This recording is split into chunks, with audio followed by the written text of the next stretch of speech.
the summer of 1944. Across Europe, every soldier knew the name Normandy.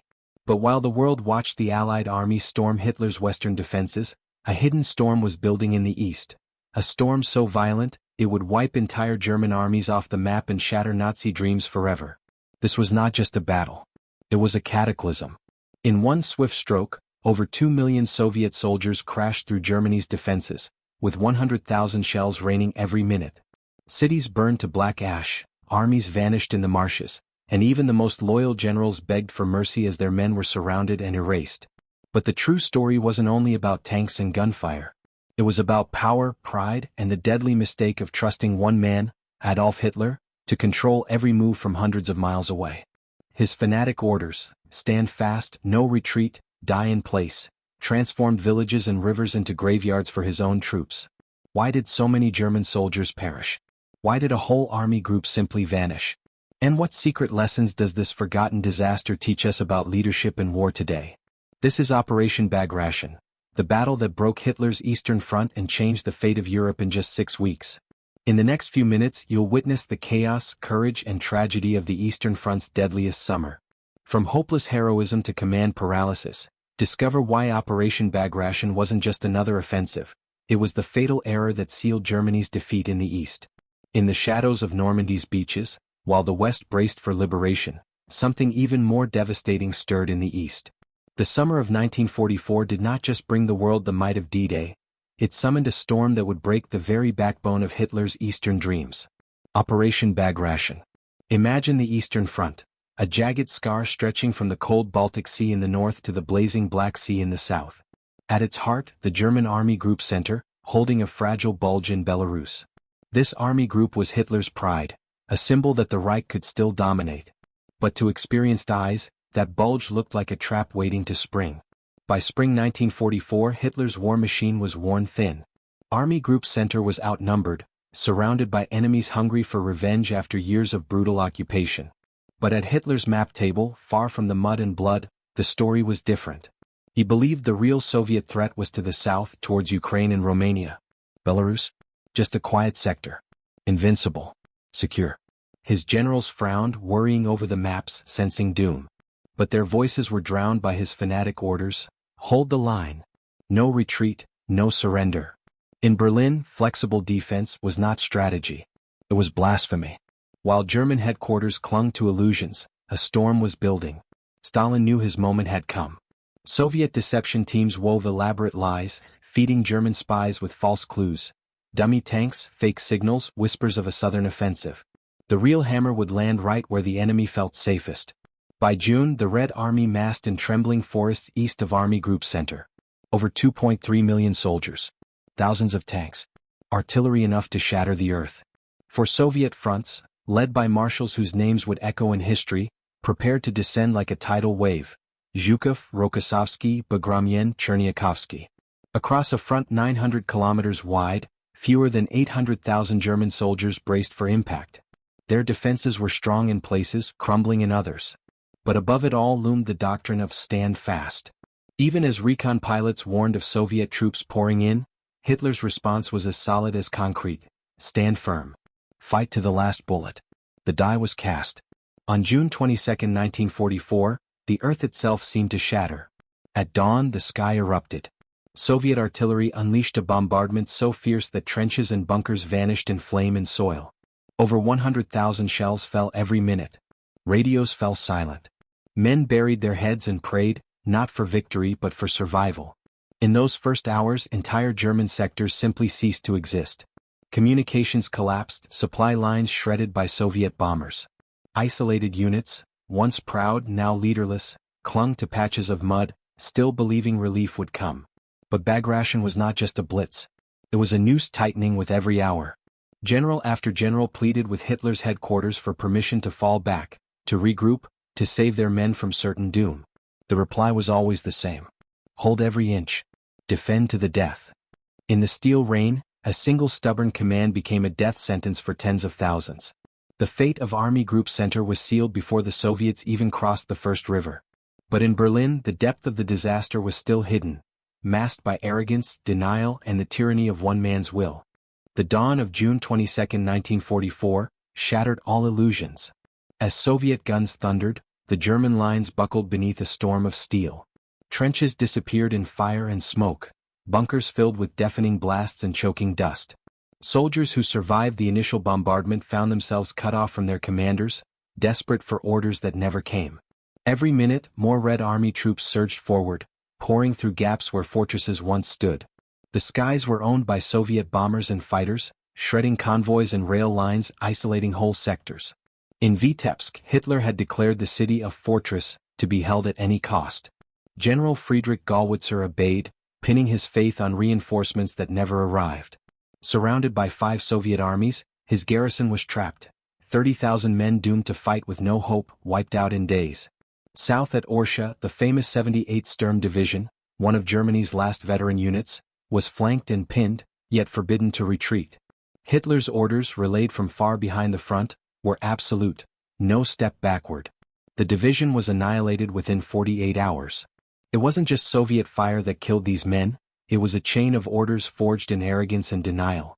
As the Red Army swept forward, chaos grew behind German lines. Berlin's commands contradicted each other, communications collapsed, junior officers found themselves forced to stand fast, even as their positions were overrun. Field Marshal Ernst Busch, commanding Army Group Center, reported firm resistance to Hitler, even after entire corps simply ceased to exist. When news of encirclements reached Hitler's headquarters, his rage found easy targets. Generals accused of defeatism, soldiers blamed for lacking will to victory. In his mind, the front lines were still intact, mere lines on a map, divorced from reality. By June 26, the Soviets had reached the Berezina River, slicing through rear lines, cutting off retreat and supply. Army Group Center, once Hitler's hammer, was disintegrating. In the swamps and forests, isolated German units tried to flee. Those denied permission to withdraw simply vanished. Abandoned vehicles, burned uniforms, ghosts blending into the marshes. The catastrophe reached its climax at Bobruisk. Here, General Hans Jordan's 9th Army faced not one but 2 converging Soviet front attacks. Jordan pleaded with Busch for permission to pull back, fearing total disaster. But Busch, terrified of Hitler's wrath, refused. The Führer forbids withdrawal. Days later, Jordan's army was encircled. Soviet artillery turned Bobruisk into a graveyard. Of the 100,000 men trapped within the city, fewer than 5,000 survived. For the German Eastern Front, this was not just defeat, it was annihilation. Yet even as the catastrophe unfolded, Hitler clung to illusions. The situation can be stabilized, he told his staff. We will counterattack. He dismissed Field Marshal Busch not for his slavish obedience, but for lacking faith. His replacement, Walter Model, arrived to a wasteland, burning towns, columns of refugees, and no front left to defend. Model, pragmatic and ruthless, did what Hitler had forbidden. He ordered a broad retreat without waiting for permission, sending vague reports of temporary regrouping to Berlin. His actions salvaged fragments of Germany's broken armies, preventing even greater loss. But the tragedy of Bagration was complete, the damage irreversible. As Soviet tanks thundered west, Hitler issued new orders: Minsk must not be given up. The fate of the Eastern Front depends on it. But when Model protested that the city was indefensible, Hitler accused him of defeatism. On July 3, the Soviets crashed into the outskirts of Minsk. Over 100,000 German troops were taken prisoner. The collapse rolled on, liberating all of Belarus and reaching the borders of East Prussia. 6 weeks. 600 kilometers. Nearly 500,000 German soldiers killed, wounded, or captured. In Berlin, the myth of the invincible Wehrmacht died in the marshes of Belarus. As July 1944 faded, the echoes of Operation Bagration reverberated far beyond the fields of Belarus. The Soviet advance didn't stop at Minsk, it cascaded west, unhinging Germany's entire eastern front. The road to Warsaw, the Baltic, and even Berlin now lay dangerously exposed. The Wehrmacht, once feared and celebrated, had been gutted, not by Soviet numbers alone, but by a toxic mix of arrogance, paralysis, and blind obedience. In Berlin, Hitler retreated further into delusion. Reports of wiped-out divisions and cities lost were met with fits of rage and elaborate denials. The situation is temporary, he insisted.